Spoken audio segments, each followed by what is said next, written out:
آج ہم بات کریں گے کہ غسل کتنی طرح کا ہوتا ہے۔ غسل 4 طرح کا ہوتا ہے۔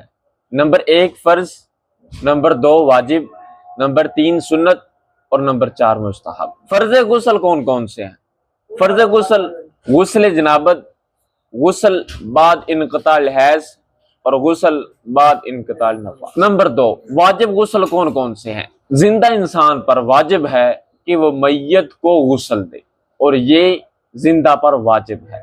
نمبر 2 اگر پورے جسم پر نجاست لگ جائے اور جس جگہ پر نجاست لگی ہو وہ جگہ مخفی ہو، غسل کرنا ہم پر واجب ہے۔ نمبر 3 ہے سنت غسل۔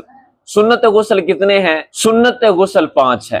جمعہ کی نماز کے لیے غسل کرنا سنت ہے، عیدین کی نماز کے لیے غسل کرنا سنت ہے، احرام حج غسل کرنا سنت ہے، عمرہ کے لیے غسل کرنا سنت ہے، اور وقوف عرفات کے لیے غسل کرنا سنت ہے۔ اور نمبر 4 ہے مستحب غسل۔ دیوانگی اور غشی دور ہونے کے بعد غسل کرنا مستحب ہے۔ پچنے لگوانے کے بعد غسل کرنا مستحب ہے۔ کام معظمہ میں واسطے طواف زیارت، سورج گرہن اور چاند گرہن کے لیے، مدینہ منورہ میں داخل ہونے کے لیے، برائے تعظیم نئے کپڑے پہننے کے وقت، مردے کو نہلانے کے بعد غسل کرنا مستحب ہے۔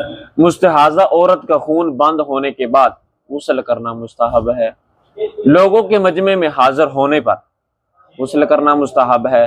گناہوں سے توبہ کرنے والے پر غسل کرنا مستحب ہے۔